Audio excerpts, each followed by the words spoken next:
Hello, everyone. Welcome to another episode of the Nothing to See Here podcast. Hi, it's Frankie. It's Hannah. So, guess what happened to me this week? What? I got an IUD. I knew about this. You did know about That's this. nice. Hannah did not know about this. No, I'm you bringing didn't this tell up. me. Yeah. I am bringing this up because I feel that I was not adequately prepared enough for this. For the And pain? yes. Yeah, it was excruciating. It was so bad that as soon as it was in, I threw up. I sat up, didn't even have a chance to put my pants back on, and was like, I need a trash can. And the women, bless their hearts, were so nice. They got a trash can, and then they got those little, like, plastic circular things that you can vomit into that are a little bit easier. Um, but yeah, I puked. Pain was that intense. Not saying that it's not good, like, to get them, and I'm glad that I did. But boy, nobody told me how painful that was gonna be. The worst I got was, "Oh, you know your worst period cramp? That's how it's gonna feel." This was like somebody was tearing at my insides. Turns out your cervix doesn't like being touched. For all those women out there, if you're ever planning on getting an IUD, just remember that it is painful. I didn't have a seizure though, so I think that's a win for Amanda. That is a win for Amanda. Thanks. I feel Um, bad for laughing because your bar is in hell. I know my bar is in hell, but man, Uh, I was shocked. I think it was because I was so concerned for the women who were concerned for me. This poor doctor was just apologizing up and down, and I was like, "It's not your fault, I asked for this. I just, you know, I didn't know it would hurt this much." And I was like, and she's like, "I've never had anybody puke before." She's like, "I've had people pass out." I was like, "Well, which is better, ma'am?" I'm The going to car. say pass out because pass out involves no cleaning up afterwards. They really didn't have to clean up because I had the little thing, and all they had to do was throw it in the biohazard waste bin. I'm careful with my vomit. Be Anyway, careful with my vomit. I am. Maybe it's because I'm sick quite frequently, but I'm good. I'm good at, how men can aim with their penis whenever they're peeing? I can aim with my mouth whenever I'm puking. I think Okay, the then. title of this episode should be I'm careful with my vomit. No. That's the new title. No. That's the new title. We got it. No, it can't That's the new be. thumbnail. We're designing a new thumbnail as well. Fine. We're gonna How put it about on this? merch. How about this? If you give me a title that I like, that's not this, I will make you a new thumbnail for this specific episode that says I'm I'm careful with careful my with my vomit. vibe. Yeah. Ooh. Ooh. Ooh. Okay. Okay, we gotta We think all now. have to drop some good sound bites. All right, so Hold on, I'm not done. oh my god, you're gonna talk about this movie forever, so we gotta hurry it up. I'm not going to talk about it forever. But what I will say is I found out after the fact that I could have been put under for this entire procedure. They had the capability. Most people don't ask for it, but they have the capability. So, check with your doctor. Yeah, And but if you don't Frankie, have to be put under, don't be put under. no, Frankie. It 'Cause there's hurts so dangers. bad. There's inherent dangers of being put under. Yeah, you know what, Frankie? I would take those dangers. That pain was awful. If that is what childbirth is like, that thing is being cut out of me. I feel like IUD insertion is actually more painful than childbirth. That's what I have read on, like, Reddit. I think Like, I looked this yes, childbirth up. the has been source, surpassed as the most painful thing a woman can experience. the source of all accurate information. Reddit. Hey, there's been Better than awful AI. horror stories. Yeah, better than AI. So, not saying that childbirth isn't painful, but at least you're trying to, like, push whatever's in your cervix out. This was going in. You know? No, you don't know, Frankie. I don't Oh, know. whatever. Shut up, you're a guy. Anyway, we're talking about my favorite movie. Wait, can we admonish Frankie some more? Yeah. Go ahead. Because he never answered my question on Friday. What was your question on Ooh. Friday? Amanda and Katie both answered, and Frankie ignored us. You did. I forgot about this. Frankie, you're a dick. I did ignore it. Well, Frankie, answer it now. if you were To be Jesus, fair, what would your to be body fair, and blood be? to be fair, for reasons I cannot state on air, I've been awfully busy and stressed. I know why. Awfully busy on work days. Awfully busy on weekdays. I know why. If I was Jesus, what would my blood and body be? Blood is Am I 1,000. Amanda was right, Yes. 1,000%. Yeah, I think it yeah. would be just regular Mountain Dew, zero sugar. I drink that more than I drink the Baja Blast, but No. No, because this is a special occasion. It's your blood. it's a special occasion. Fine, it'd be then just regular Mountain Dew. Alright. My body would be egg fried rice. Egg fried rice is good. I Okay. what did I put, Hannah? You said Um, Dr Pepper and lasagna or chicken piccata for your body. I'd like to change my body to the red lobster cheddar bay biscuits. oh, you would be so delicious. I would be delicious. I mean, So, you have me with Dr. Pepper already. thank you. I think I mentioned this on air. I'm not sure if I did or if I didn't, but uh I grew up with my grandma.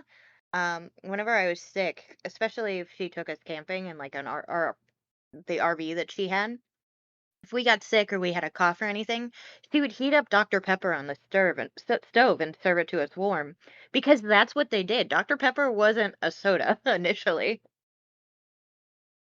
That is wild. I know, right? Also, I'm just thinking of warm soda. That sounds It's re- disgusting. well, because it's Dr. Pepper, it kind of tasted a little bit like mulled cider, but the carbonation obviously went out. So it was just kind of like like you, I Just think you sugar? tasted the no, I think you tasted like the flavor of Dr. Pepper a little bit more. Those 23 flavors. For the record, my blood is an iced caramel latte and my body is a veggie dumpling. In case anyone was wondering. Egg fried rice also great. By the way, Frankie, I I forgot. love Did egg I fried rice. egg fried rice is fantastic. Uncle Roger would be proud. Before we go into the production history, Amanda, and the cast and all Yeah. that, Yeah. and talk about your favorite movie, I may have known this before, but this is the movie I found out Disney got rid of their fucking content warnings. Anna, did you know about this? Yeah. There was no content warning.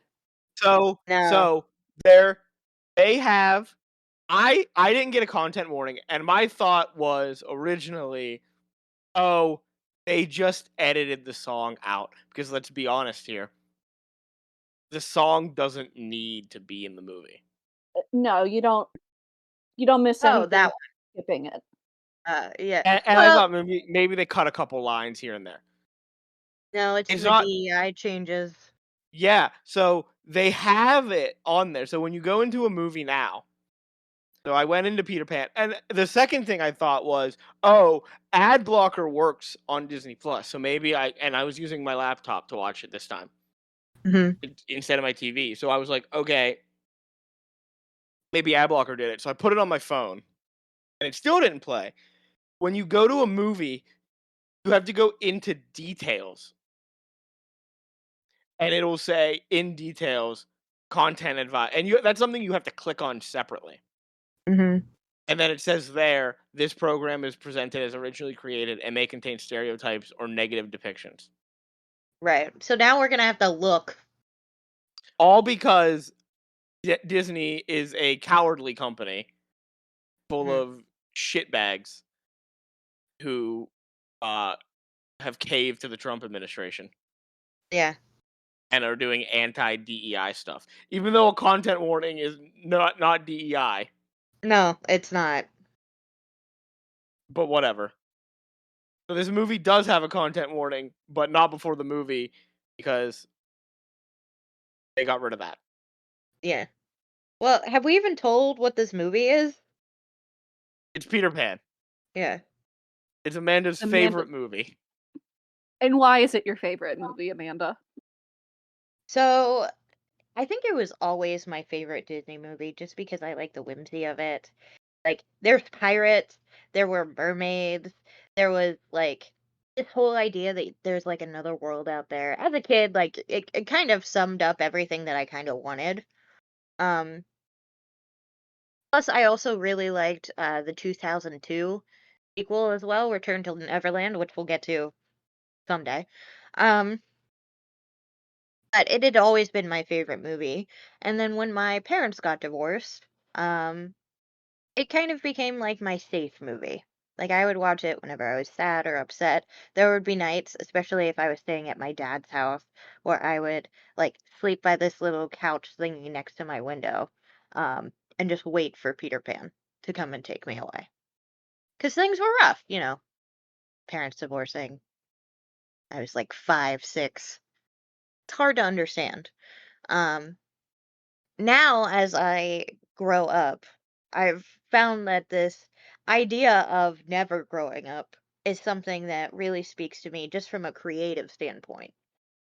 Um, Frankie and Hannah, I feel like you guys know, I am very childish at times. Um, and You have the I humor of a 13-year-old boy. I do. I do. Which is fine, but I find that like the world is more joyful that way.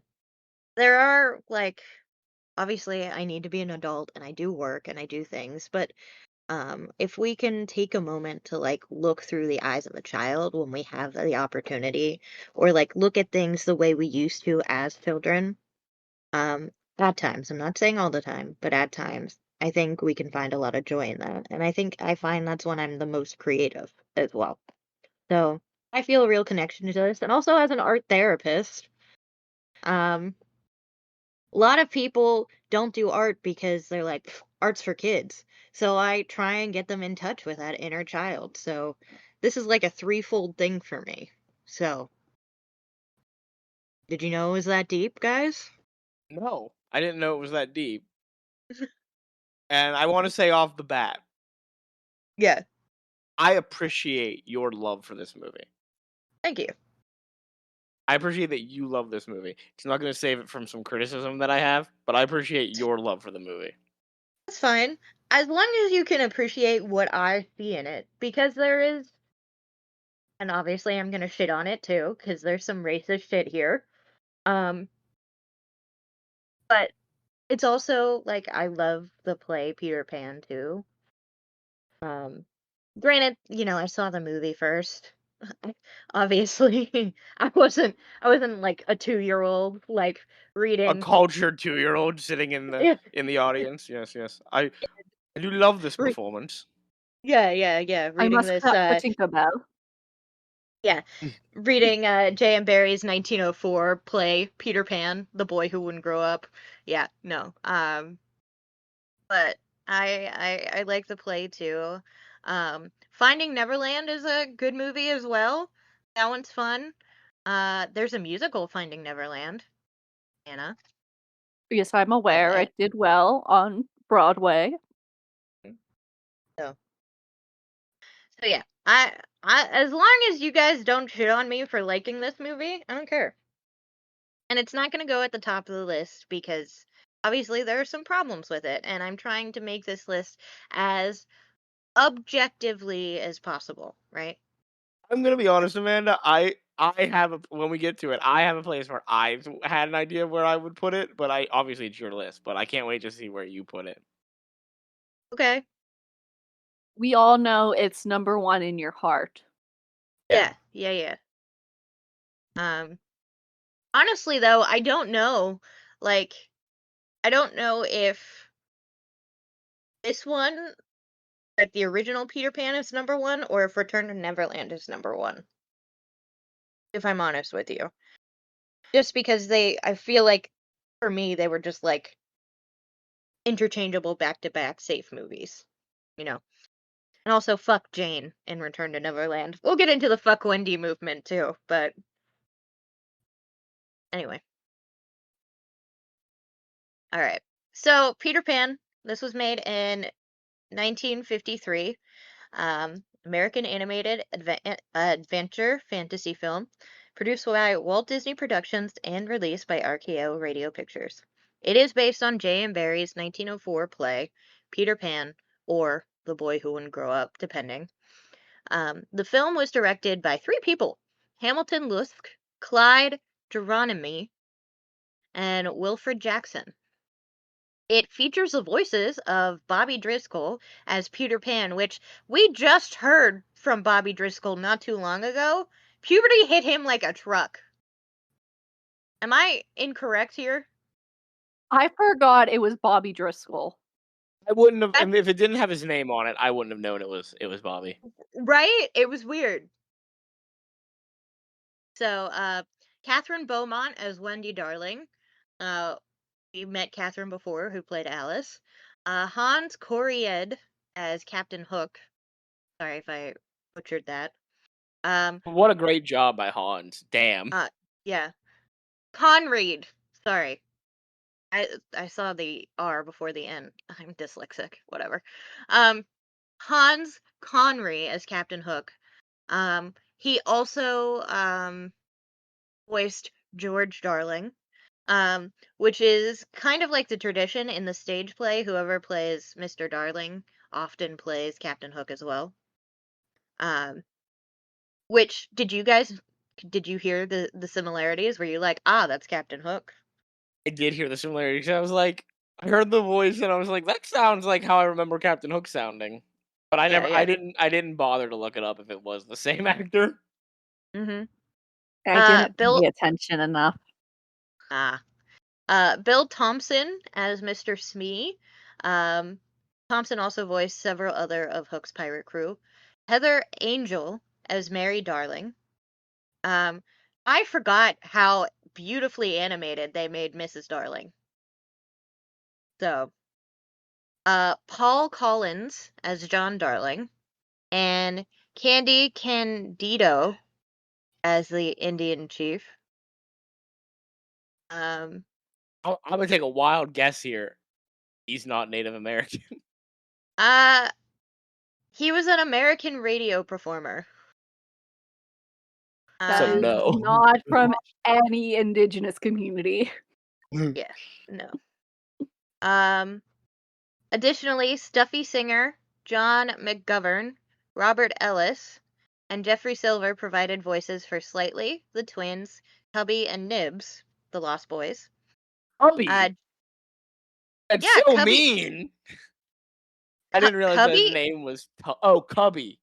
Cubby, I thought you said Cubby. I thought you said You're saying a Tubby. T. No, Yeah. it's a C.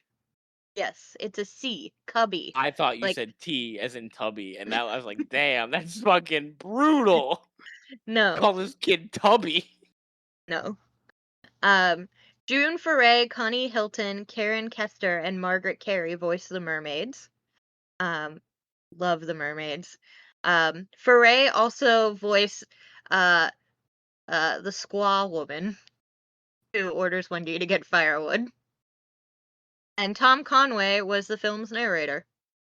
Oh, did I say Tommy Lusk played Michael Darling? I don't think I did. You did not. You forgot about Tommy Michael. Lusk As many played people do. Michael. Yeah, I'm sorry. Tommy Lusk played Michael Darling. Sorry. And I didn't mean to. His name just isn't highlighted because he doesn't have his own Wikipedia page, apparently. So, originally, Walt Disney began to consider making plans to adapt this play into an animated movie in 1935. He purchased the film rights from Paramount Pictures in 1938 and started development. However, after the attack on Pearl Harbor, Disney kind of shelved the project. after the studio was, contracted to make war propaganda. So it sat kind of idle for the rest of the decade and then had a turnaround in 1949. To assist the animators, just like the other Disney animated films, live action reference footage was shot with actors on sound stages. This also marked the last Disney film in which all 9 members of Disney's 9 old men worked together as directing animators.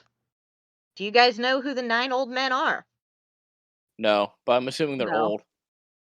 I also Uh, assume they're men. yeah. So John Losberry, Les Clark, Wooly Reitherman, Mitt Call, Eric Larson, Mark Davis, Ward Kimball, Frank Thomas, and Ollie Johnston. All of them have sadly passed away. But these were the 9 old men. They were the core animators who worked at the Disney studio from 1920 to 1980. Um, this was the last time they were all together. They're acknowledged as Disney legends, too, by the way, as they should be. Beautiful work, guys. Beautiful work. So Peter Pan was released on February 5th, 1953. It became Disney's final animated feature released through RKO before Disney founded its own distribution company. The film was also entered into the 1953 Cannes Film Festival. Upon its release, the film earned positive reviews from film critics and was a box office success. Its representation of Native Americans has received retrospective criticism as of late. I'm sure we'll get to that. As it should. Yeah, yeah. Wasn't cool back Uh, then. Definitely not cool now. yeah, it's not. So let's talk about casting. Walt Disney originally wanted to cast Mary Martin as Peter Pan, right?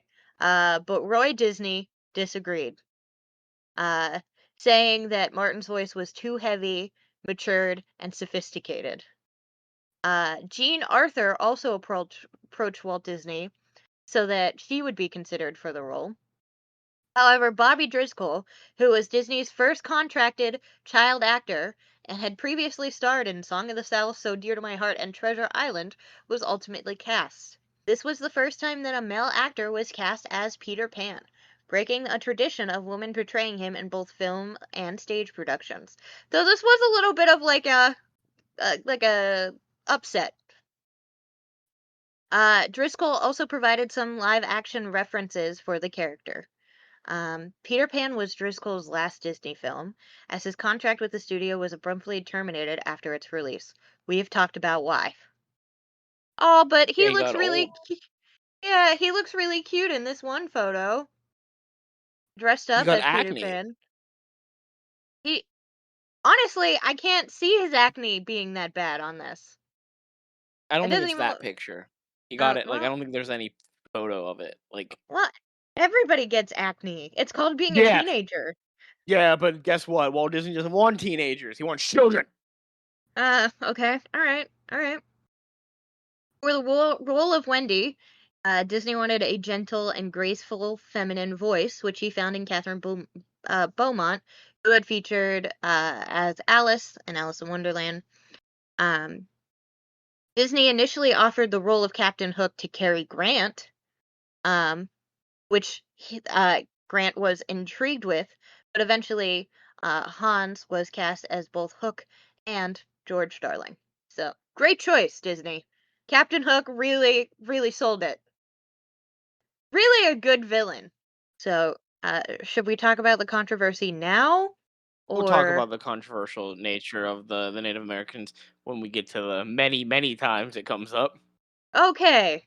All right. Well, we'll get started with this movie then. Um, Jumping into it. So, uh, we start off like most Disney films, in this era still with, uh, the title sequence and like a nice little overture introduction song, which is The Second Star to the Right. This is performed by the Judd Conlon Chorus and the Mellow Men. I wonder when that's gonna go away because those things are always so great. Yeah, I know. It is gonna go away at some point. I can tell you though, I recently watched the Robin Hood, the Fox one, just because I was And it has it. with my little cousin, and that was made in the 70s, and it has it. So I think we have some hope, you know. I'm pretty sure the Jungle Book has it too. I know the Jungle Book is before Robin Hood, or is that after Robin Hood? I think it's before Robin Hood. Yeah, but so I knew Jungle Book had it. So we're introduced to the night sky as we fade from the title into like the beautiful night sky. Animation, gorgeous, night sky, very pretty. I kind of want this as like a backdrop. If I could paint this on like my wall, I would. It's very like picturesque. Anyway, also I love Peter Pan. Also, I know I'm sure people assume I had the biggest crush on Peter Pan when I was a kid. And then I saw the adults playing Peter Pan at Disneyland when I was like 16, and I had a crush on him for a little bit. The guy who I met when I was 16. So, thanks for that, dude. I'm so sorry. I Um, was going to ask if you ran a Peter Pan actor stan blog on Tumblr. no, I didn't. No, I just was like I remember when I met him because all the other times that I went, he was never like there. Whether it was like too hot that day or like something happened, like his meet and greets never happened. So when I finally went when I was 16 with my high school band, um, I immediately like his meet and greet was at 9 a.m. We waited in line for Pirates, which was the first thing that opened because we were there at 8, and then we immediately just waited in line by the Neverland map where he meets people so that we could meet him because I told my chaperone I am not missing this opportunity. And I cried. And I cried so much and so heavy that he didn't break character, but he literally was concerned and was like, "Hey, are you okay?" And I was like, "Yeah, I'm fine." I think that's breaking character. What do you mean he didn't break character? What he did it in like the Peter Pan way. Like, Yeah, "Hey, what's up?" is the Peter Pan way isn't comforting anyone. Peter Pan, bit of a dick. Shut up. The entire movie. Yeah, yeah. Like he gets maybe a little better after he almost dies to the bomb. But Spoilers. pre-bomb Peter Pan, yeah. Spoilers for this movie that came out in the 50s. Pre-bomb Peter Pan, a fuck boy. Apparently, Amanda liked that for a while. Anyway, It does fit. it does fit. Shut up. Um, so the narrator introduces us, said that all of this has happened before and all of this will happen again. Very much similar to how the play goes.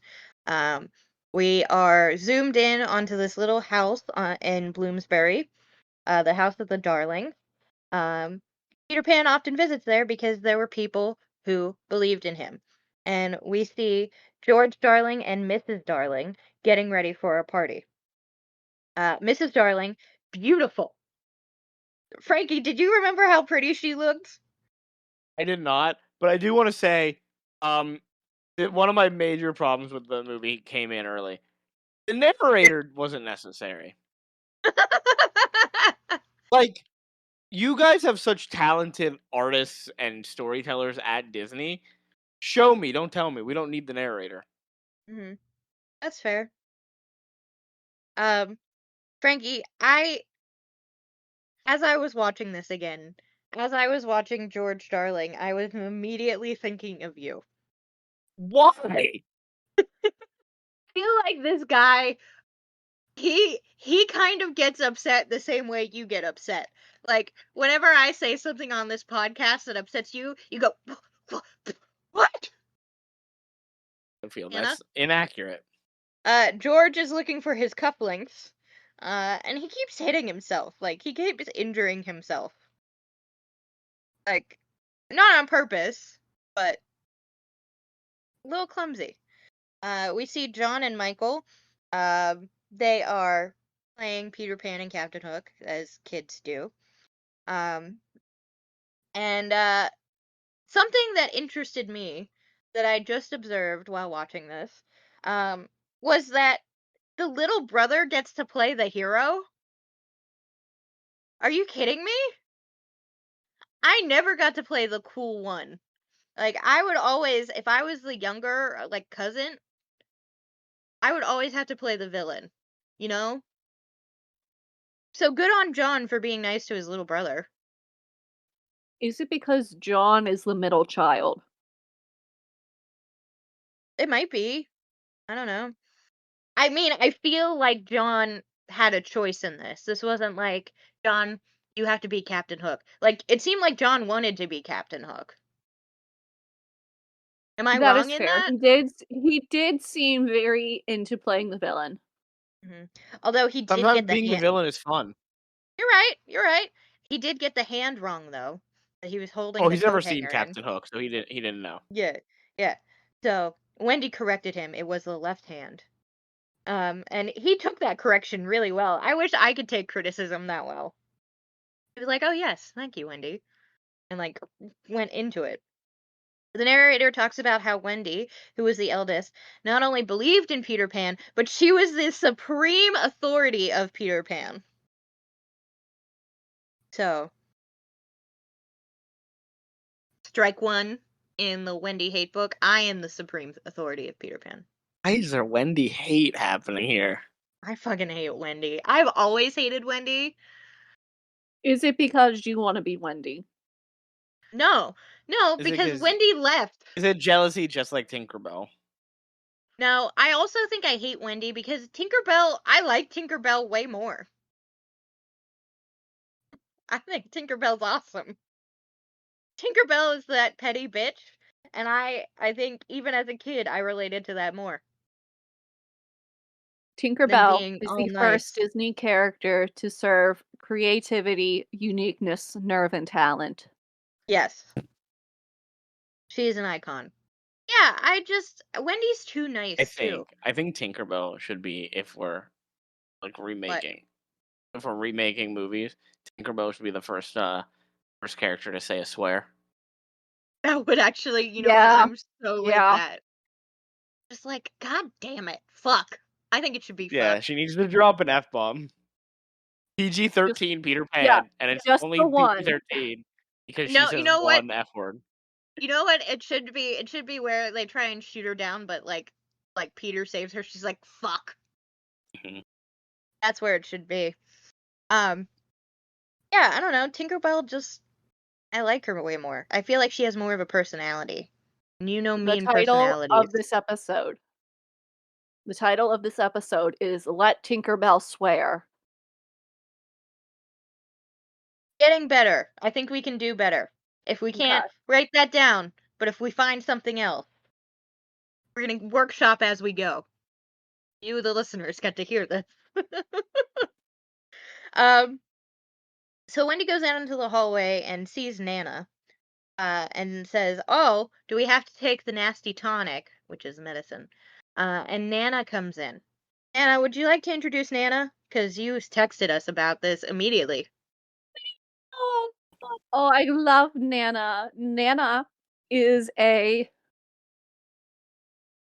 Saint Bernard. Burmese mountain dog collie mix. I don't know what breed she is, but I she's believe a she's nanny a Saint dog. Bernard. Saint Bernard. That's what I meant, not Bernese mountain dog. Okay. Mm. All right. That is what I meant. I said the wrong dog breed. It's okay. She is the kid's nanny. And she Mhm. wears a little hat, and she carries things on her head, and she picks up toys after the children because the children don't know how to put things away. And Right. she is the best character in this film. Yeah. Something told me, I immediately, whenever I thought of Nana, I was like, oh, Hannah's gonna like Nana. But it completely, like, it slipped my mind. Because I was gonna text you about it. I was gonna be like, Hannah, I think this movie is gonna make your day because of Well, I Nana. remember, like, I have seen Peter Pan before. I knew Nana was there. Yeah, but we don't think about Nana, and we should. We should think about Nana more. We need to talk about Bruno. We need to think about Nana. Yeah, yeah, yeah. Add that to the list. We need to think about Nana. Possible, possible title ideas. So Nana brings in the tonic, and Hannah's right. She's carrying it on on a tray. She even can pour like the bottle of tonic into the spoons that the kids take.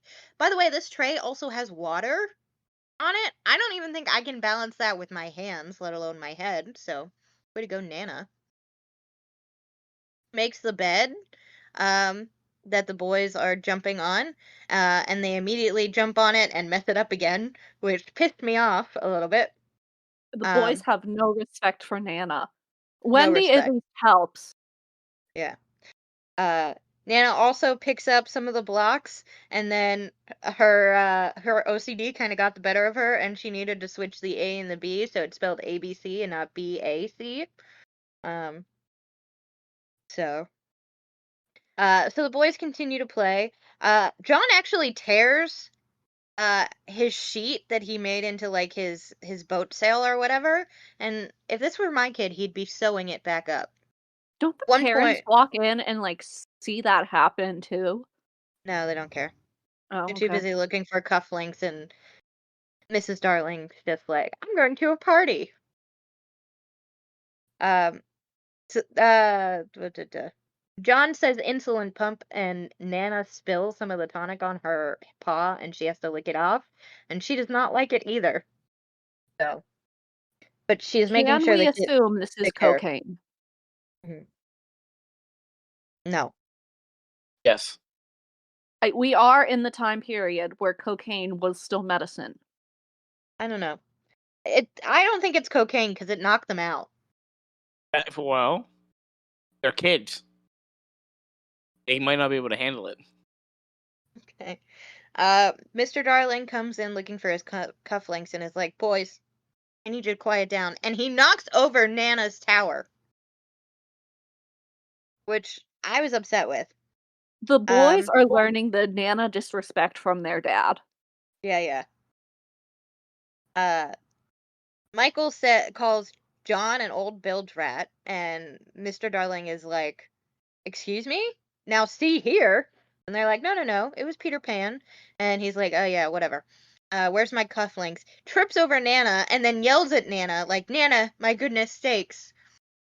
And Nana, who was building the block towers all over again, just knocks it over, just like, "Fuck you." Nana should get a swear. Let Nana swear. Let Nana swear.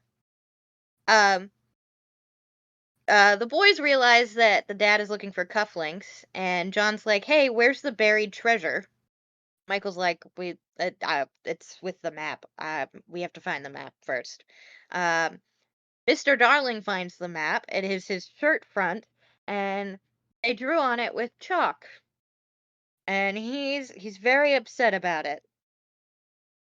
Mrs. Darling comes in and is like, "Oh, we need to hurry up. Come on." And Mr. Darling points at his shirt front and is like, "Mary, look." And she's like, "George, like, what the hell?" Michael's like, "It's only chalk." And I think either John or Michael said something about, "Hey, it's part of the story, and Wendy told us stories." And Mr. Darling's like, "Wendy, I should have known." Like, "Hey, Wendy, get in here." Wendy comes in, um, and before her dad can yell at her, she's like, "Oh, Mom, you look so pretty." Yeah. And of course, Mr. Darling can't interrupt that because if he interrupted his daughter complimenting his wife, I know I'm not a wife yet, but he would be hearing about it. "You ruined a mother daughter moment? Excuse you?" And then Wendy turns and looks at her dad and is like, "What did you do to your shirt?" And he's like, "What have I done?" Like, that reminded me so much of Frankie. Like, if this was happening, Frankie would also, I feel like, be reactive. "What do you mean? What have I done?" Mrs. Darling wipes it off because it is just chalk. And he's like, "This is no excuse. Wendy, I've warned you. This is going to be your last night in the nursery because you're filling all of the boys' heads with silly stories." Um, so, see what happens? Kind of a dick. Kind of a dick move. I know he was mad, but a little dickish.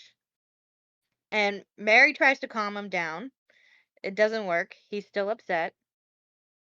He's like, hey, she needs to grow up. It's high time she gets a room of her own. And you would think that he said a swear word with the way they're reacting. Like, no, what? A room of her own? I didn't have siblings, but I imagine getting a room of your own would have been awesome. Doesn't mean you still can't be a kid. You just get to be a kid in a different room. He ends up tripping after he says it's her last night in the nursery. He trips over Nana. Nana slides on a little wagon toy. He then slides on the wagon toy, bumps into a dresser, which everything knocks off at the dresser. Nana ends up rolling into a corner and like hitting her poor little head. And Mr. Darling also, hits his head, and a bunch of stuff falls on his head too. And the kids are all like, oh, and the wife too. And he thinks, oh, they're gonna come and be like, oh, poor dad or whatever. No, they rush to Nana, just like I think all three of us would. I don't give a shit about people. I only care about animals. Yeah, I would rush to Nana too. And they're all like, oh, poor Nana. And so George has had it.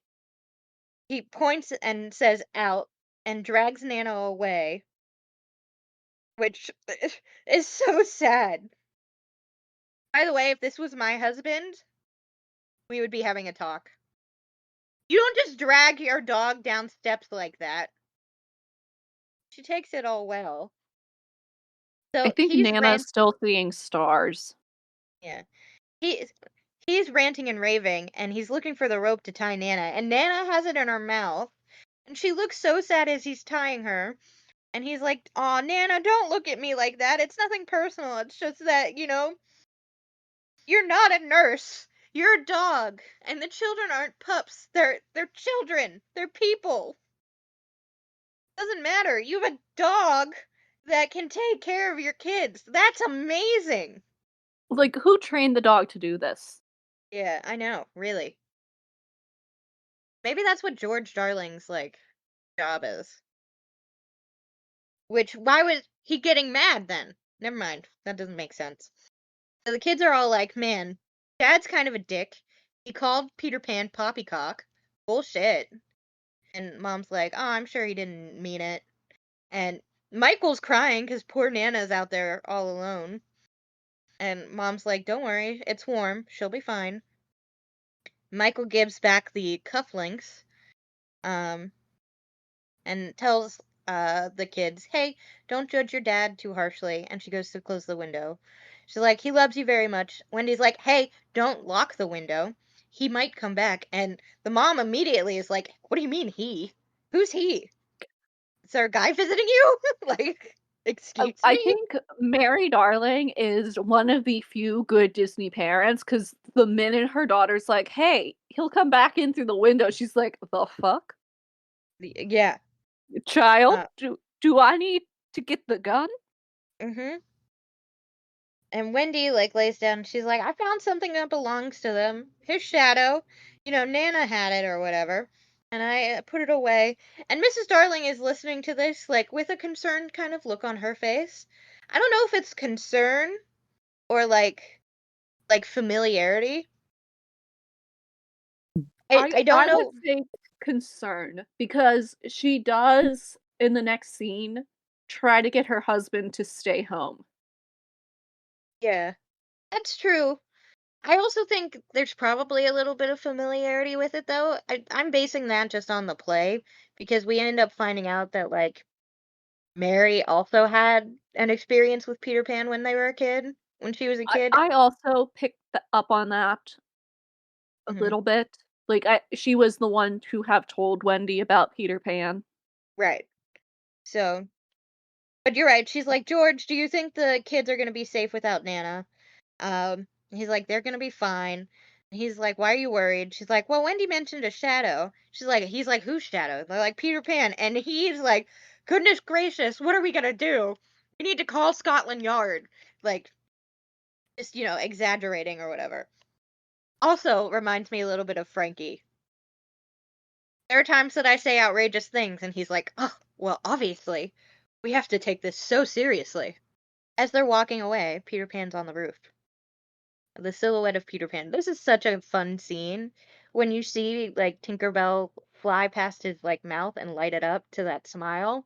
Like You that mean is the creepiest image ever? oh, I love that smile. I think that's so cool. So he looks in the window and he sees the kids sleeping. And he also sees that Nana's doghouse is clear. The coast is clear. Sorry, I So just step out. Did we talk about the creepiest looking shot of Peter Pan Thank ever? Is you. that yeah? Thank you, because Amanda said it wasn't creepy. I don't think it's Yeah, he creepy. looks like a fucking creepy evil human. Like, he looks like a nightmare. Shut up. I like it. That's a sleep paralysis demon on that roof. No, I like it. So That's what's anyway, creeping in the window. I'm okay with that. I think it was a fine smile. It was fine. That's the demon the Warrens had to fight in the newest Conjuring movie right there. Hey. I'm cutting you off now. All right. Um. So Peter comes in through the window, tells Tink to go look in the little doghouse, which is its den, which I'm guessing Nana's den because Nana took a shadow. So Peter's like, I imagine he's like, fuck. So he starts looking around for things, looks in the toy chest. Tinkerbell opens a music box. And Peter's like, stop playing and help me find my shadow. Uh, so as Tinkerbell is kind of looking for it, she comes across a mirror. And this is where we start to see Tinkerbell's personality immediately. Peanut Gallery just came in for a second and was like, I love Tink. So, uh, she's looking in the mirror and, because she's looking down, her butt looks a little bigger. So she had to measure her butt just to make sure it didn't get any bigger. But her Your body dress, is pee. yeah, her body is beautiful, but her dress is very short. I'm surprised in the 50s that Disney animators could get away with this. I love Team Tink. Team Wendy fucking sucks. Team Wendy sucks ass. Sucks ass. Thank you. Wendy, Suck it. the big boy. Yeah. Team Tink all the way. Thank you, Mom. Yeah, I just don't understand this hatred for Wendy. I just don't get it. What is the fight between Wendy and Tinkerbell? Is it like who should Who should be end with up? Peter Pan? Yeah, Like, is that it? what's the Yeah. drama here? I I don't guess. understand. I guess. How I about think neither of them? Because one is like a human who's gonna grow up and Peter's a child, and the other is a literal fairy. All right, I've solved it. There we well, go. maybe Solved the issue. the fairy doesn't grow up either. Maybe. I don't think she does. Yeah, but it is a fairy. It's still a fairy. I don't know. Anyway, We don't have the time to get into the Fae ex-human politics here. yeah, we don't. But I will say, if I was hanging around like a friend for as long as Tink has been with Peter Pan, I would be a little upset that I just got tossed aside. I'm gonna be honest. Peter's a dick to all of his friends. This shouldn't be anything new. Doesn't mean that it doesn't still hurt. Peter's a dick to Tinkerbell. Peter's a dick to the mermaids. Peter's a dick to the Lost Boys. Peter's a dick to Wendy. Peter's a dick to Tiger Lily. So Peter opens a drawer, finds his shadow, and starts chasing it around the room. Meanwhile, Tink gets locked in said drawer. Peter ends up wrestling the shadow and knocking into, I think, like an end table or something. And that makes enough noise for Wendy to turn on the light. And this also, I have to agree with Peter. Wendy just fucking is shooting from the hip, spouting out whatever she wants. Peter looks terrified, first of all. He probably was just like, I wasn't expecting to talk to people today. He tries to put his shadow on with soap. And Wendy's like, you can't stick your shadow on with soap. You have to sew it on. So I will sew it. She goes to open the drawer that Tink is in. Tink's trying to get out via the keyhole. But as she opens the drawer and closes it again, Tink just gets launched. And that pisses her off. and she turns red. Some personality. She turns red because a thimble fell on her head. Oh, that was such a mean face. That was a fantastic mean face. So as Wendy is sewing Peter's shadow on, she keeps talking and he's like, girls talk too much. And you know what? Not all girls, Peter, but this one, yes. So, and she looks very sad when when he says this. And he goes, "Well, get on with it, girl." And she's like, "My name is Wendy." Um, and she goes to say her full name, and he's like, "Wendy's enough." And Wendy then proceeds to ask how, like, the shadow got here. Nana grabbed it. Apparently Peter was around because he liked to listen to stories, and Wendy's like, "Oh, the stories I tell? Well, they're about you." He's like, "Yeah, of course. That's why I like them. I tell them to the Lost Boys." Me too. Um, so Peter goes to, He's kind of a narcissist. yeah, I mean, he definitely checks all of the narcissist boxes. If I had to go like full therapist thing, I think I did a paper on how Peter Pan is a narcissist. Doesn't mean that I still don't like him. Um, That is the he's not, most Amanda thing I've heard, though. yeah, but he's not like Kanye West narcissist. He hasn't Like, had time to grow into that. yeah, he's still like a little likable. And he does make up for some things. I mean, he does. I would probably get a hero complex too if I could fly and I'm saving everybody all the time. As he's looking to make sure his shadow's on properly, Wendy's like, "I'm so glad you came. I might have never seen you." And he's like, "Why?" "Because I have to grow up tomorrow." And he's like, "Grow up? No, no." Like, "Oh my gosh, if this is your last night in the nursery, no more stories." So he's like, "No, no, no, not having it. We're leaving. We're going. We're going to Neverland." And Tinkerbell, still in the drawer, is pissed and is trying to get out with some scissors.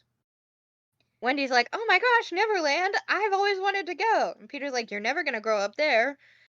Wendy's like, "Oh, I'm so happy. I'm so happy. Wait, what is mom gonna say?" And and Peter's like, "What's a mom? Sorry, what's a mother?" And Wendy's like, "Oh, mom is somebody who loves and cares for you and tells you stories." And he's like, "Great, I heard stories. You can be our mom." He goes to fly out. Instantly makes her grow up. Yeah, yeah, yeah. Goes to fly out the window. Although, to be fair, whenever I was a kid, I used to play house a lot. So, and I would play mom. Being the mom was awesome when I played house. Because I got to boss all of my kids around. So Peter tries to pull Wendy out of the window, and Wendy's like, "Oh, I have to pack. I gotta leave a note. I probably couldn't stay too long, you know." And then she's like, "Oh, Neverland. I've always wanted to go. I'm so happy. I I think I'm gonna give you a kiss." And Tinkerbell hears that and freaks out. Immediately opens the drawer with the scissors. Peter Pan's like, "A kiss? What's that?" Wendy's like, "I'll show you." And he is backing up as she tries to kiss him, which I know he doesn't know what a kiss is, but it also leads me to believe that he's probably not a fan. Tink stops it by pulling Wendy's hair. And Peter has to grab Tink by putting him in a hat, inadvertently jumping on Michael and John's bed, and waking them up. Wendy is like, "What in the world pulled my hair?" And he's like, "Oh, it's Tinkerbell. I don't know what got into her." And they go and look at Tinkerbell in Peter's hat. And she gives like a sassy, like, you know, head nod, like she's jingling and talking. She's probably talking smack. And they're She's like, "What is she?" swearing. Yeah, they're like, "What are you? What's she saying?" She's like, "Oh, Peter. Peter said that. She said that you're. It feels like a game of telephone. Uh, she said you're a big ugly girl." Yeah, that was just a string of curses.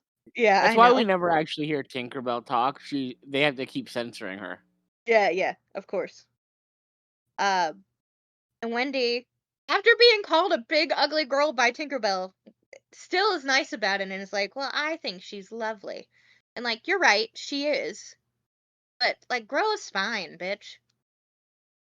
Anyway, so Peter Pan's like, come on, let's go, we gotta go. And Wendy's like, all right, Michael, John, we're going. Peter Pan's taking us to Neverland, and he's like, us? I'm taking us? He did not, he just wanted Wendy. He did not ask for the other two. One of them is too little, and the other one kind of looks like a dweeb. They're like, oh, we really want to go. And Peter's like, fine, but you gotta be able to take orders. So, Wendy asks a very pertinent question. How are we going to get to Neverland? Well, we're gonna fly, obviously. And he's like, it's easy. Because all you have to do is... I forgot what you have to do. I forgot because I You really don't think about forgot? it. He doesn't think about it. He's like... He just does it. He's never really thought of it before. And then he realizes, he's like, you have to think of a wonderful thought. Like any happy little thought, right? And he demonstrates how they fly. Of course, they're all going to give it a try. And they start thinking of a happy thought. They step up, I think, onto a toy chest or whatever. And he launches them so that they start flying. And they're thinking of their happy thoughts and they drop to the bed. Because they can't fly yet. And Peter Pan's like, what is the matter with you? Like, what happened? Tinkerbell laughs so hard that she falls off of the block. He's like, what is the matter with you? All it takes is faith and trust. And he's like, oh wait, I forgot something. I'm sorry. And a little bit of pixie dust. So he grabs Tinkerbell and sprinkles it on. Which I know Walt Disney. I know this was in the play too, but I imagine that J.M. Barrie added this in the play because he didn't need kids trying to fly out their window and be blamed for that. So, you could think of a happy thought, but if you don't have pixie dust, sorry guys.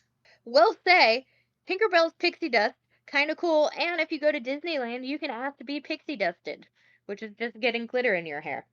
By Have Peter I? Pan? No, it's just by one of the workers. Um, so we start the song now, which is You Can Fly. Which I think is going to be the song of... Right. I think it's gonna I think it's gonna be like the... what is the popular song? What is it? The most The most iconic song of the movie. iconic song. Thank you. Couldn't think of the word. I think it's gonna be this one because the only other one I could think of would be Following the Leader, but I hear that very little compared to You Could Fly, which I feel like is at every single Disney fireworks show. So they go flying, and they have their little flying adventure. I'm not going to go into detail about their little flying adventure through, like, London. They do fly past Nana, though, and Michael, I think, forgets that Nana's on a leash and can't follow them, but grabs Tinkerbell upside down, mind you, which don't manhandle her. And dusts Nana, who floats up, but because she's on a leash, can't follow them. And she just looks so devastated that she can't. She's like, I have to protect you. I'm your nanny. But they fly to Neverland, second star to the right, straight on till morning. Okay. So we go through the star. It's a nice little transition, and we transition to a pirate ship. And they're singing A Pirate's Life. A bunch of pirates.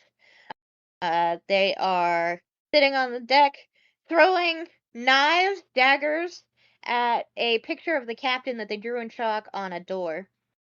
And Smee comes through the door as knives are being thrown at him. Smee, as he's going to meet Captain Hook, is just being threatened by all of these men. Which, I know he's like the first mate or whatever, but like, don't you have to respect the first mate? I don't know pirate like hierarchy, but like you have to respect your captain, sure, but don't you also have to like respect the first mate? Because isn't the first mate the one who's You in charge? do, but they don't even respect Captain Hook right now. Yeah, that's fair. They should be voting Captain Hook and Smee out. Off the Mhm. island. They should invite Jeff Probst on onto the ship and Basically, they tell me, hey, we've been around here too fucking long. They probably want to go to Tortuga. Sorry, I had to make that reference. Um, hey, we've been around here too long.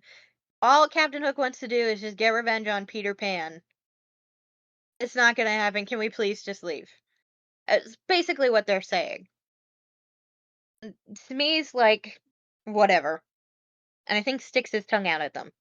He just fucking gets bullied. So Captain Hook is looking at his map, trying to find Peter Pan's hideout. We get a problematic image kind of right off the bat. we get a slur just thrown Yeah. out there. Yeah, that happens. Captain Hook missed just it. drops a slur real fast. Which one? Oh, I'm not gonna say it. Hold on, I have to look at this now. I made lagoon. The one I was talking about was Cannibal Cove. If you look at the map on Cannibal Cove, there is a very racist stereo um type drawing. I didn't Uh, notice that. yeah. Uh, Not I great. noticed him dropping a slur. Uh, then he thought, oh, maybe it's with like I'm gonna call it the Native American camp. He did say a slur, didn't he? Yeah, just casually dropping slurs in Peter Pan in the morning. Yeah. Yeah, he This is did. where the enjoyment of the film kind of ends. Um, so he's like, not at Mermaid Lagoon, not at Cannibal Cove, not in Native American territory. But wait, they work with Peter Pan, so they might actually know where he is. And Smee comes over and brings his stuff. Captain Hook picks Smee up and is like, hey, I got it. Tiger Lily, the chief's daughter, she's gonna know where Peter Pan is hiding. And Smee's like, is she gonna talk?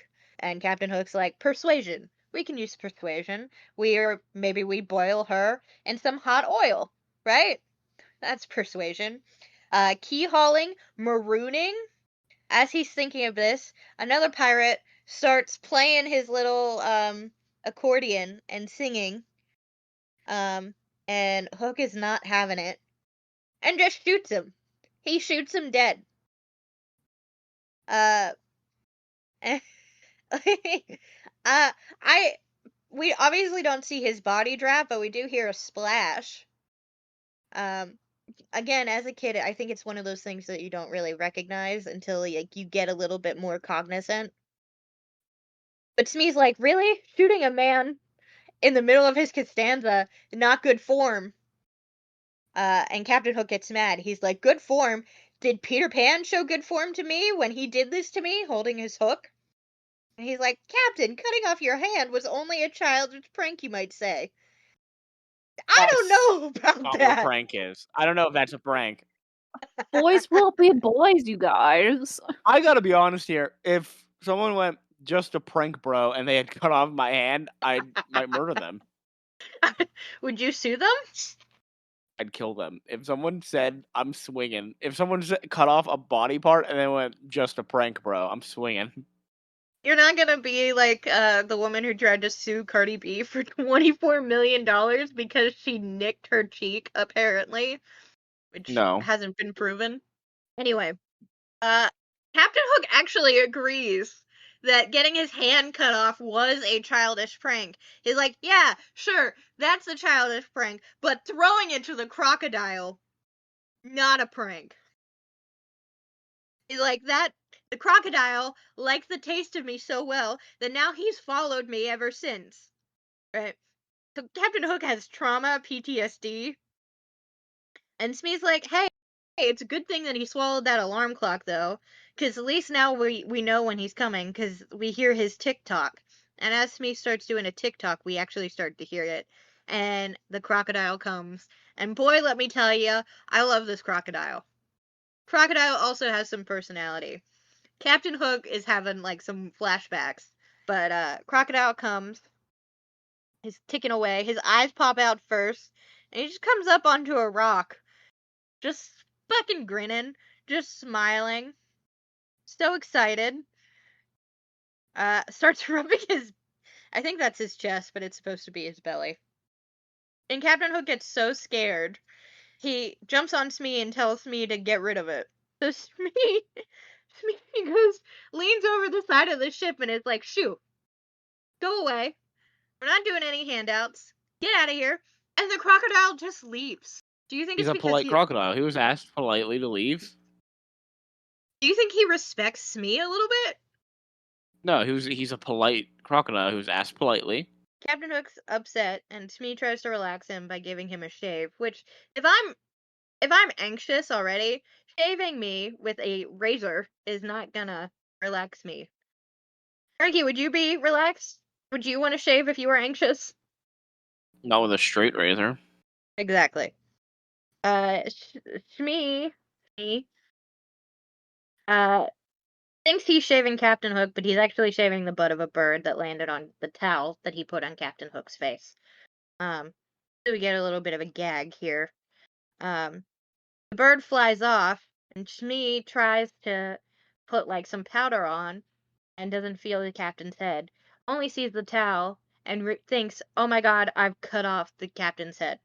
It's like, "Oh dear, I've never shaved him this close before." He's horrified, and he's like, "Don't worry, Captain. It must be somewhere about. Let me look for it." And he starts looking under the chair, which then, because he's a little bigger, the chair starts walking and moving with him. So Hook's like, "What are you doing?" Smee gets startled, stands up, which throws Captain Hook on the chair off. Smee sees his head underneath the chair, tries to pull it, and cute little gag. Captain Hook is obviously not thrilled. I think is gonna beat Smee up, but somebody is like, "Hey, off the starboard bow, Peter Pan." So Captain Hook's like, "Call all hands on deck." So Smee does exactly that. He has a whistle, and he's like, "All hands on deck! All hands on deck!" Just, I feel like he's a camp counselor a little bit. Like, that was the vibe I was getting. Captain Hook is super excited that, Pan is in the area. So he has his men try and shoot cannons at him. He sees that he's with a bunch of other kids as well. So on the cloud that Peter Pan and Wendy and John and Michael are standing on, they're just obviously amazed by Wonderland. Or Wonderland. Wonderland. Neverland. Whoa. Different movie. Yeah. Big Peter Pan fan over here. Damn. Hey, cut that out. Neverland. They're obviously surprised by Neverland. And then a cannon gets launched at them. Peter Pan dodges and pushes them out of the way and tells Tink, "Hey, lead them to the hideout. I'm going to stay here and draw Hook's fire." And Tinkerbell is not pleased about that. Peter Pan just that and taunts him. Seems to be liking the taunts. Wendy and the others are trying to follow Tink, but Tink is flying too fast, and Wendy's like, "Tinkerbell, we can't keep up with you. Slow down."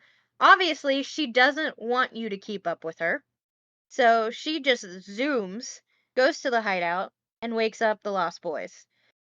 Something I want to note is she goes past this little pond that's in the hideout that's above like this little tunnel in the hideout, and the fish actually pop out underneath.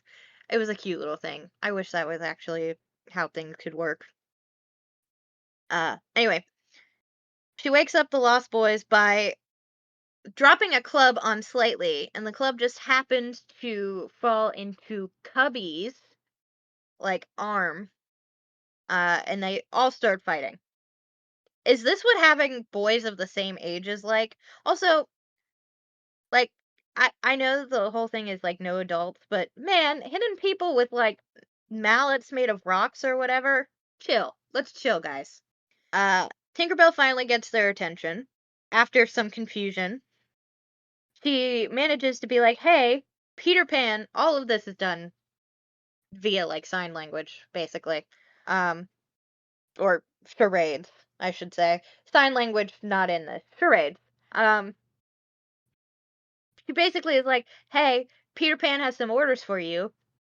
Go shoot down this Wendy bird. So they're gonna go do just that.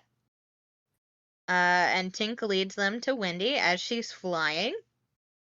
And they throw all of their weapons, which a club, I see a wooden sword, some rocks. I think I saw a sphere. Because Wendy is, I guess, not great at flying, as soon as she has things thrown at her, I guess her happy thoughts vanish and she starts plummeting towards a bunch of rocks. Like, she probably would die. Yeah.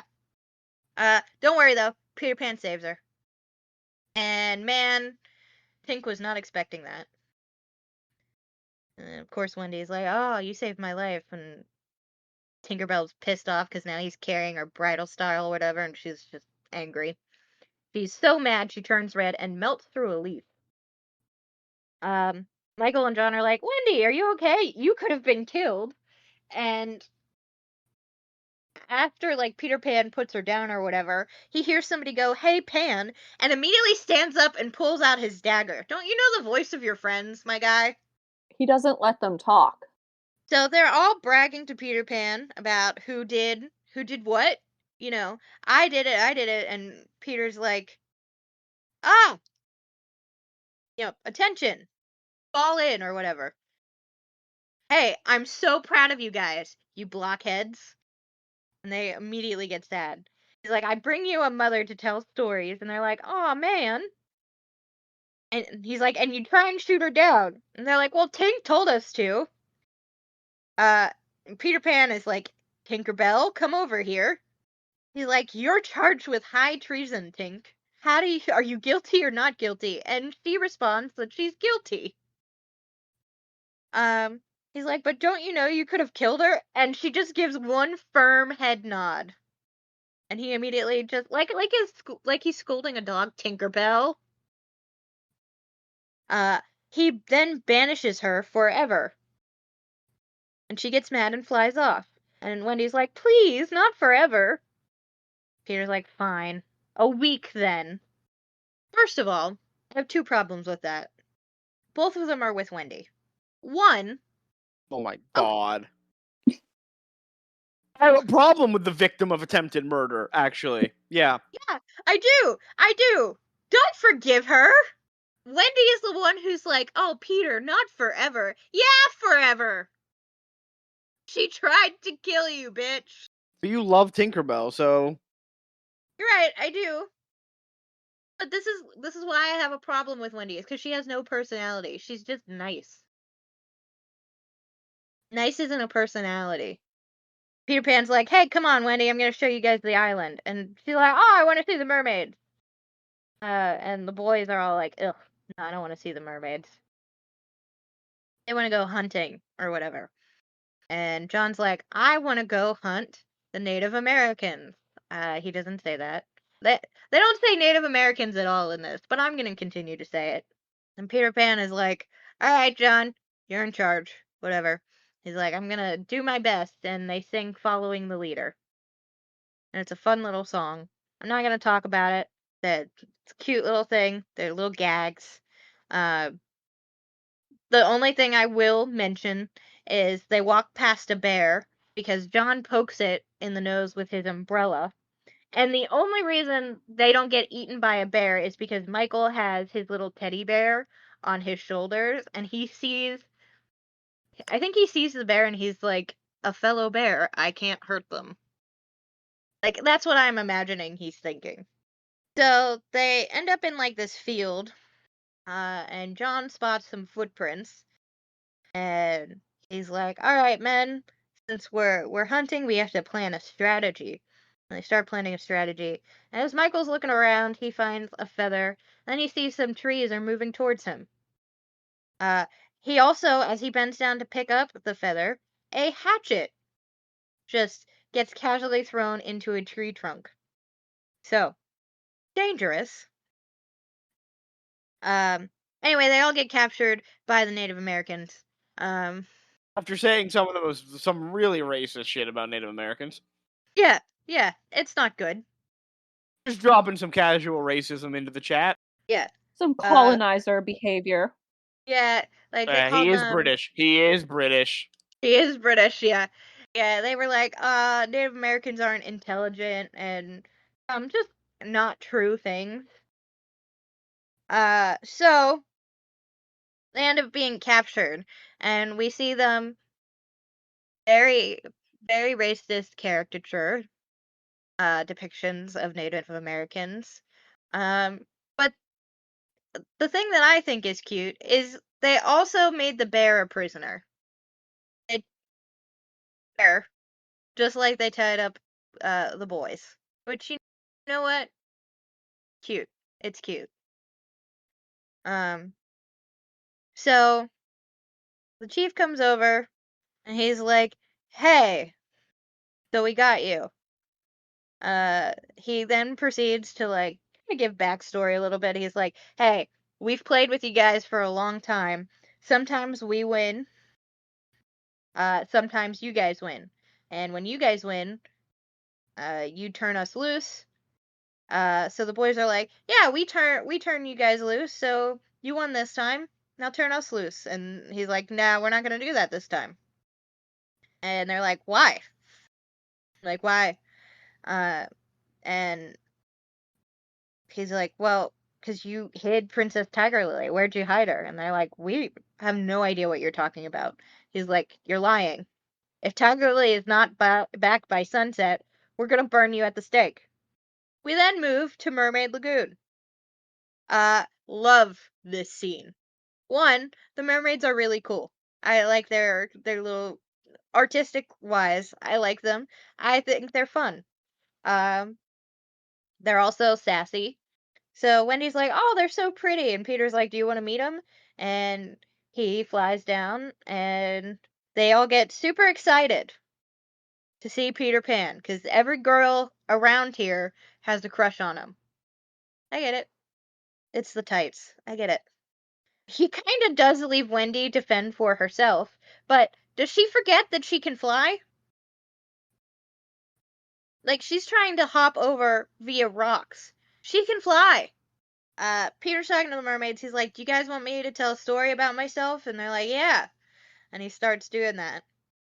And Wendy is like, "Hey, come get me, because I'm helpless," or whatever. The mermaids are like, "A girl, what she's doing here? She's in her nightdress." And one of them starts pulling on her dress, and then they all start kind of picking on her, and they're like, "Come swim with us. You're too good for us, huh?"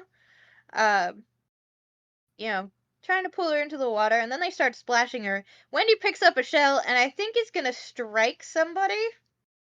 I don't know if strike. She might be going to throw them, and Peter Pan stops her. He takes the shell out of her hand and tosses it. He's like, "Hey, Wendy, calm down. They were only playing. Don't worry about it. It's fine. Weren't you guys just having fun with her?"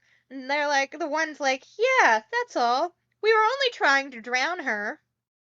Uh, you see?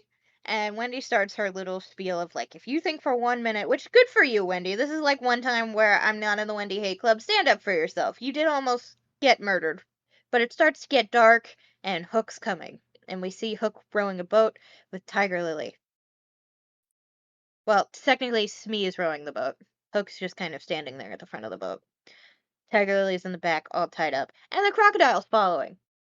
Because of course he is. Peter's like, I don't know if Peter's like, "Oh, we have to rescue Tiger Lily," or if he's just curious what happens with Hook. But he's like, "We gotta go follow her." And he starts to leave. And Wendy tries to follow after him, I think remembering that she can fly, but she's bad at flying, and she flaps her arms when she flies.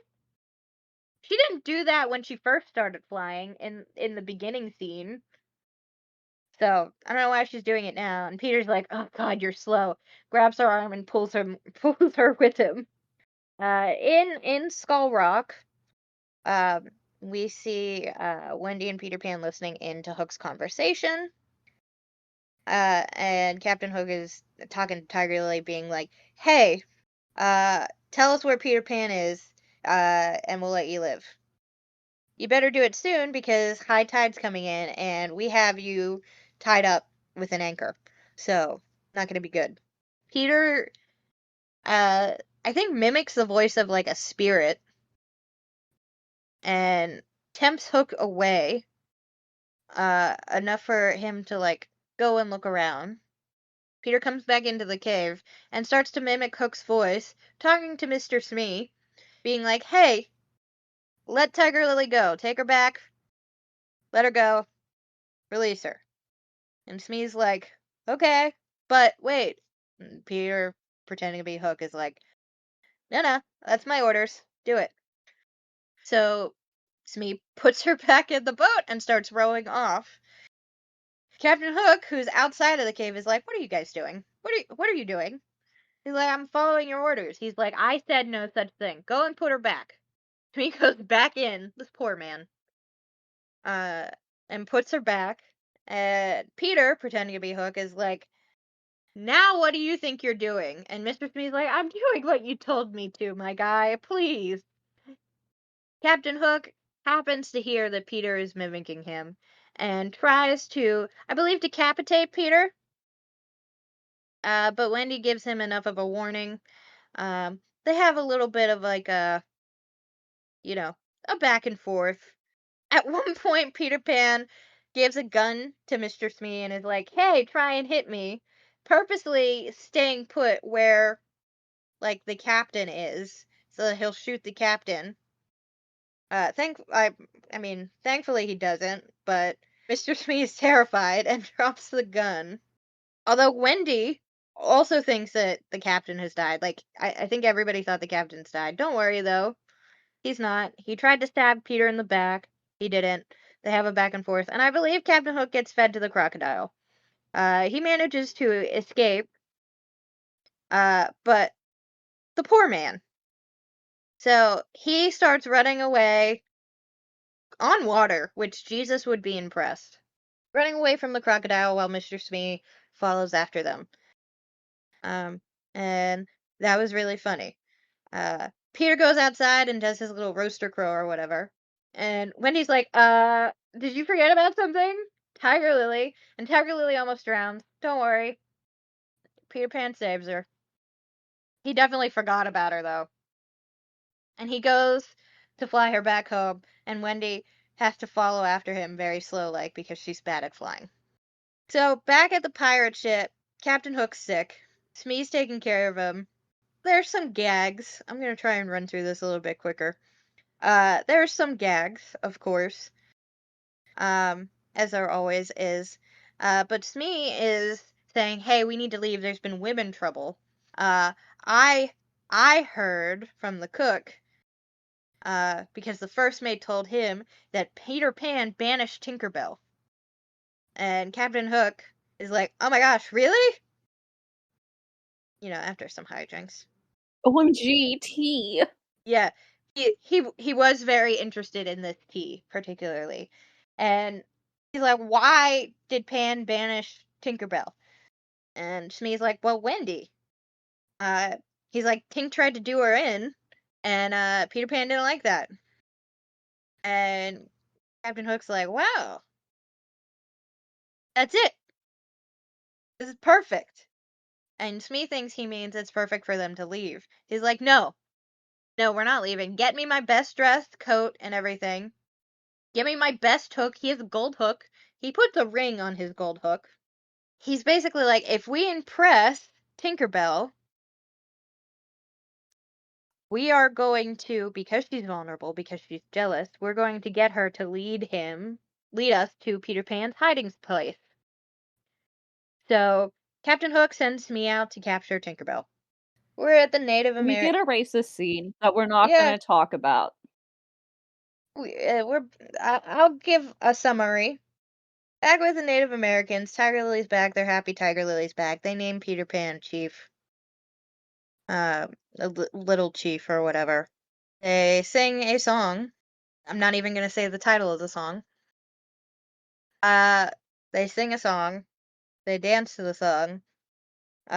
Wendy gets mad because not only is she told to go get firewood while everybody else is having fun partying, but she also sees Tiger Lily kiss Peter Pan, which we don't see them actually kiss, but like his head goes into like the little headdress or whatever as she like, Eskimo kisses him, and there's an inference. And Wendy's so pissed off that she leaves. If I was Wendy, I would be pissed off too, but not because of everything that's happening, but because I'm in a racist caricature animation right about now. Tinkerbell is watching all of this from like afar. I mean, she's just kind of looking at the camp, and Mr. Smead like captures her in his hat and takes him back to Captain Hook. So we're back at the pirate ship, and Hook is playing her the piano. Basically, hey, I'm admitting defeat here. I'm leaving the island tomorrow. I'm not gonna return. You have my word. Tell Peter that I bear him no ill will. He's like, I know Peter Pan has his faults. For instance, it's like bringing Wendy. He's like, that's dangerous business, that, and she's upset about it. And Hook's like, there's already been a rumor that she's come between you and Peter. And Tinkerbell has a tear drip from her like eye. And he's like, what's this? Tears? Then it is true. And Tink's like nodding. There's he says I wrote this down because it made me laugh. He's like, the way of a man with a maid. Taking the best years of her life and then tossing her aside like an old glove. Like, really sticking the old glove in there to make her cry even more. He gives her a handkerchief, and she cries into this giant-ass handkerchief. And he's like, we shouldn't blame Peter. Wendy's the one to blame. Which I know what Frankie's gonna say. We should blame him. We should blame Peter. I'm blaming Peter right now. Yeah. Anyway, Captain Hook is like, if only there was something I could do for you. That's it. We're gonna take Wendy away. We're gonna kidnap Wendy and take her with us. But we don't know where Peter Pan is. And Tinkerbell's like, don't worry. I mean, she doesn't say that, but in her little spell language, she's like, don't worry. I know where it is. I can lead you to it. And she does. She shows them how to get to the hideout, but before she marks the hideout exactly with the X, she has Hook swear that he's not gonna hurt Peter, lay a finger on Peter, or a hook on Peter. And Captain Hook promises. And we find that Peter is at Hangman's Tree. That's where the hideout is. So he grabs Tinkerbell and then places her in a lantern and just locks her in there. We're at Hangman's Tree, and the boys come back from their little party, and Wendy's pissed. Peter Pan comes in and, acting like a Native American racist caricature, asks Wendy how she is, and she's like, ugh, not talking to you, basically.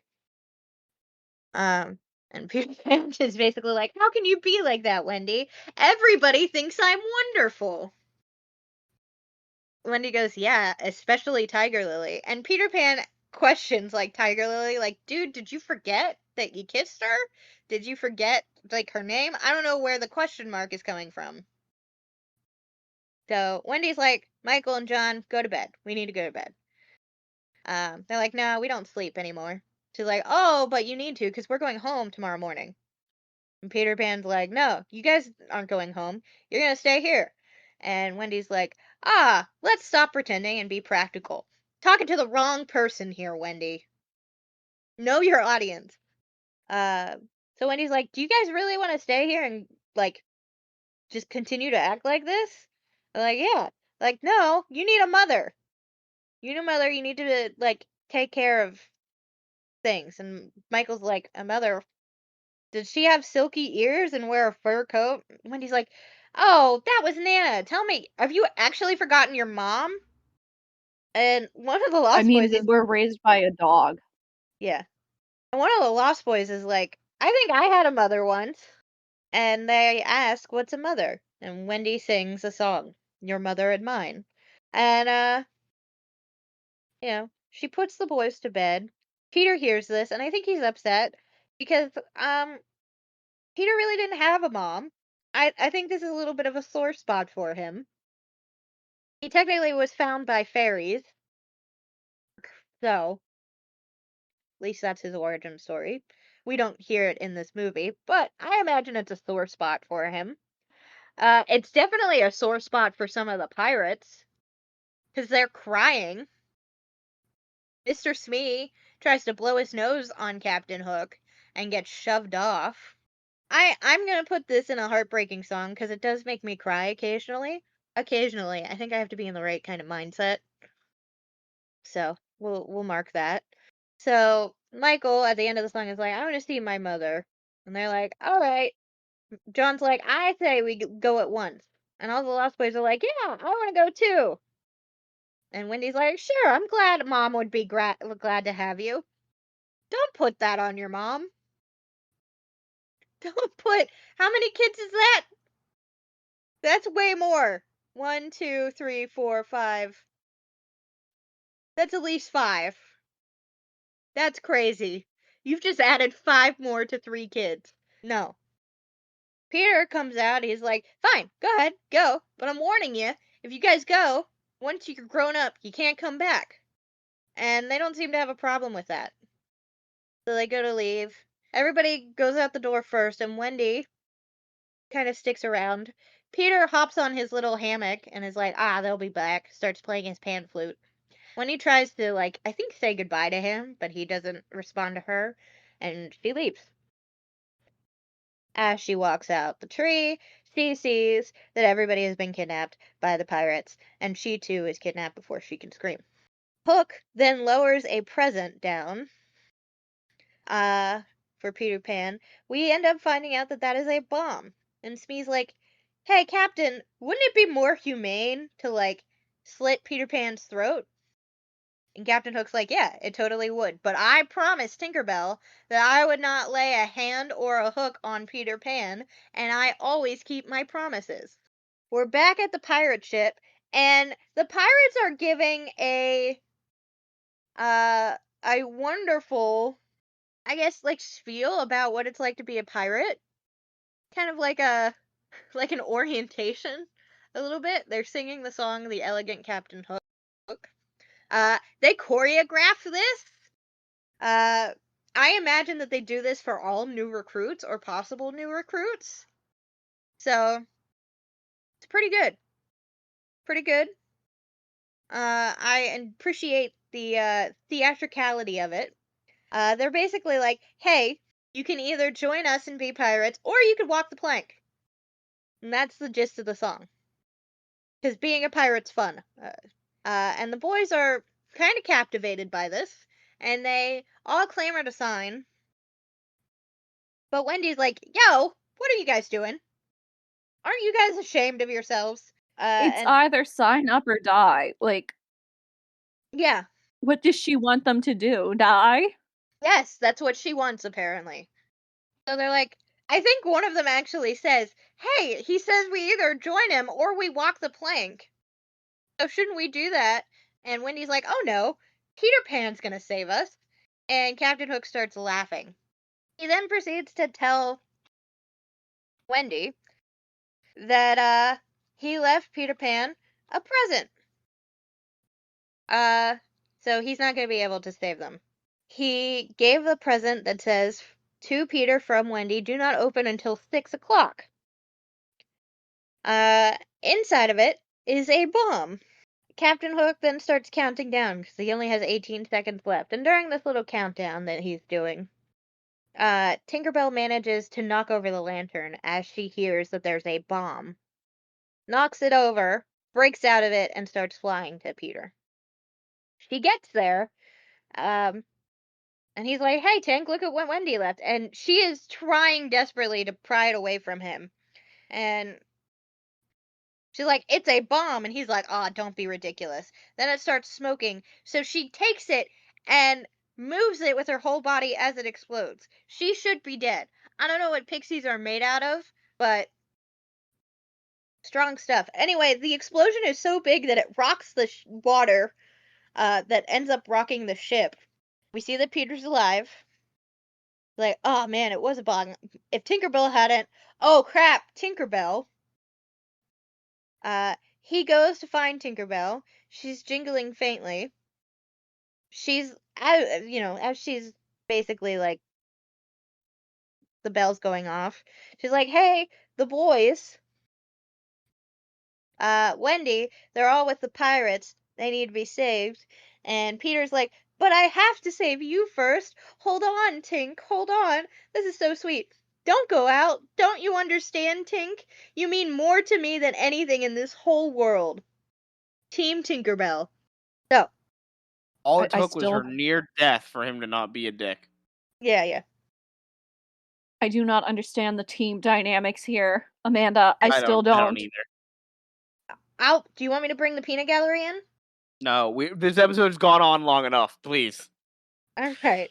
So, I guess they all think Peter Pan's dead. Despite that, they're like, we're never gonna join your crew. We'll walk the plank. So Wendy goes first, because ladies first, of course. And she does. She walks right off the plank. And, they don't hear a splash. In the play, they don't hear, they don't hear the splash and they think it's because the ship has been cursed because they had a woman on board. I don't think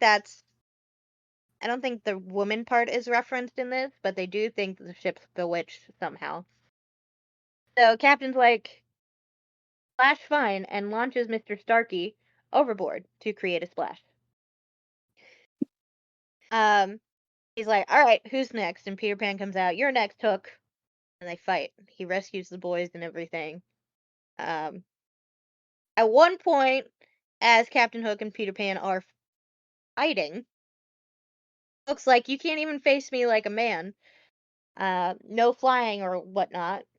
So Peter Pan's like, alright, I'll face you like a man. Whatever. I won't fly. I'll keep my hand behind my back. Too. I'll do that. 'Cause, fight fair. Man to man, is what they say. So, they do. They fight. Peter almost falls at times. Wendy tells him not to, which I would have to agree. You already are fighting him with a tiny, tiny knife.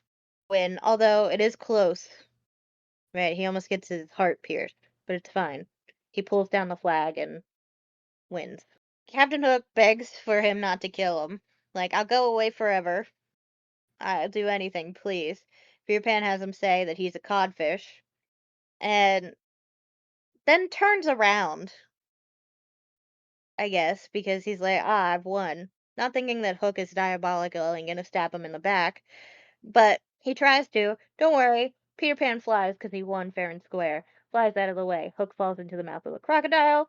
And the crocodile chases him as he again runs on water. Jesus be damned. And the rest of his crew in a rowboat follow after him. Back at the pirate ship, Peter Pan is dressed in Captain Hook's gear and orders the Lost Boys to cast off. And Wendy's like, hey, where are we going? And they're like, oh, London. We're going to London, madam. She's like, oh, we're going home. That's great. Tinkerbell covers the entire ship in pixie dust. It turns gold, and it starts flying into the air. Very cool. Very, very cool. We see Big Ben, and then we see Mr. and Mrs. Darling walking up the stairs of their house. Technically, we think we see Big Ben, but it's just a clock in their house. Mr. Darling brings Nana back in from outside, and Mary is like, oh, George, I'm so glad that you changed your mind. And he's like, I never mean any of the things I say when I'm upset. Mary opens the door, and she sees that Wendy's not in her bed, but don't worry, it's fine. She's oversleeping by the window. And Wendy hugs her mom and is like, oh, Mother, we're back. And they're like, you're back? What do you mean? And she starts spouting off all of her adventures and whatnot. She's like, I'm ready to grow up. And he's like, that's nice, but all in due time. And she goes back to the window and goes, "Oh, Mother, isn't Peter Pan wonderful? See how well he sails the ship?" And we see like a little cloud, like that looks like a ship, but we know that it's not a ship. Uh, Mary and George. Well, Mary sees it first, and she's like, "George." And George comes over, and he's like, Are you seeing that, Nana?" And Nana barks. And George goes over to the window and he's like, I have the strangest feeling that I've seen that ship before a long time ago when I was very young. So they all looked out fondly of the window together, and we hear, "When there's a smile in your heart, there's no better time to start. You can fly." Reprise. So, and that ends the movie. All right, well let's run through this real fast. Okay. Where are we ranking the movie, Amanda? It's above Snow White. It's above Snow White and below Cinderella? Yes. Okay, wow. Wow, what? All right, Peter Pan is number 3. Why what? Why That's would you lower than going I to? had it. Really? I would have put it above Cinderella. Yeah. Are you serious? Oh, Frankie, you're wrong. Mm. Yeah, I would have put it Wow. above Cinderella. All right, that's fair. The only I'm movie I think is better that we've seen so far is Bambi, but Bambi is good. I'm really glad that you said that. That makes me happy. I'm not gonna change it because objectively I do think Cinderella animation style is a little bit better. But and I also don't want to put Peter Pan at number 2 because I feel like that's a little bit of my subjectiveness coming into play. But I appreciate that. Thank you for letting me know, Frankie. all right. Protagonist. Where is Peter ending up as a protagonist? This one I'm torn between number 1 and number 2. Bambi has like a good moral thing. I guess I would say Bambi stays number 1. Make Peter Pan number 2 because I do think he's way more interesting than Dumbo. See, that's where I really disagree with you. Peter Pan's fucking bottom of the list. Uh, Fucking sucks. This guy nah, sucks. nah. Nah, I mean, it was engaging. I was engaged. All right. Where are we putting Captain Hook as a villain? Oh, Lady Tremaine she's still so evil. Mm-hmm. The Queen, I think I'm gonna put Captain Hook at number 3. Number 3. Okay. Actually, no, put him at number 4 because Man and Bambi is pretty. Captain Hook also has a legitimate reason for like wanting to hurt Peter Pan. He did cut off his hands, We don't know why though. Yeah. I know why. It's because he's a dick. I fully believe that Captain Hook did nothing to deserve his hand being cut off. I mean, I'm sure they got into a fight of some kind. That I'm not saying that, when you get into a fight, that You automatically gives deserve you to right lose to your cut. limbs. Yeah, but whatever. All right. After that, we have. Are you including the mother song as a heartbreaking moment? Yeah, I am. I'm putting it at number 4. All right. What's it called? I don't know what the song's Your called. Mother and Mine. Peter Pan. Your mother and mine. All right. Tinkerbell as the sidekick. Oh Number man, one. Number number one. 1, 1,000%. Thank you, Hannah. She's iconic too. And at I some mean, point in this list, which we'll never actually reach those movies, but at some point, she'll be the protagonist. you're right. After they do some character assassination. Yeah, they make her too nice. And what song is the most iconic song? I thought I said this. You Can Fly. And it's gonna go. It's gonna replace Zippity Doodah at number 3 because I All feel like right. it's pretty iconic. You Can Fly is number 3. Pretty iconic, and it's in a lot of the Disney parks. So But it's not any. It's not When You Wish Upon a Star, which they fucking love. yeah, no, it's not, and it's not Bippity Disney Boppity fucking Boo loves either. that fucking Yeah. song. Mm. They also love Bippity Boppity Boo. They do. There's a whole boutique named after it, the Bippity Boppity Boo Boutique. All right. Well, with that, I think that's the end of our list. That's all of our lists we have Yeah. for Disney. Next week is my week. Mm-hmm. We're not doing wrestling again. We've done enough wrestling. Thank God. It'll be back soon enough. It will be back soon enough. So we're gonna take a week off of that. Well, more And than a we're gonna week. talk. Well, one of my weeks off. We're gonna talk about. I'm gonna encroach upon the professional territory of Hannah here. Oh. Uh-oh. Oh. We're gonna talk about a poet. Is it Poe? Is it Eddie Poe? It's not Eddie Poe. Get out of here, Eddie Poe. We're talking about a real poet. We're talking about Lord Byron. Oh, I Let's go! I actually like Lord Byron. We're Are gonna you just talk gonna tell about me weird shit he did? yeah. We're going back to freaks of history. Oh, yes. It's Lord Byron, one of the That's pretty biggest good. freaks of history. He is a big freak. You're right, Frankie. I typed in Lord Byron to like start the research up today, and there's just like one of the recommended YouTube videos that pops up. Mad, bad, and dangerous to know. Yeah, that's it. That's the tweet. Can So I we're gonna tell talk you about. something, Frankie? Please do. On my list of topics, I literally just have there Lord Byron and the weird shit he did. Yeah. Well, he's full of weird shit. I was debating between him and talking about I can't Percy Victor Shelley and Mary Hugo. Shelley Oh, okay. Oh, the lady who because had sex on her mom's grave.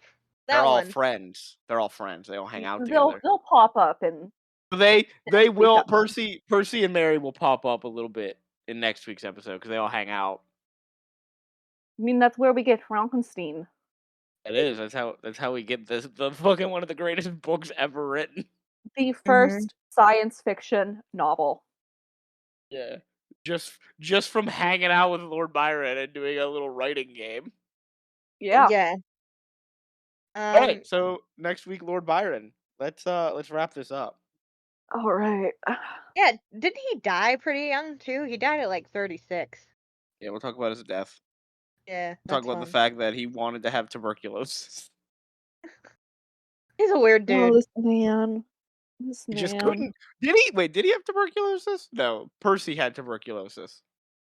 Yeah, he didn't want it, but he had it. No, they wanted it. Oh, he did want it?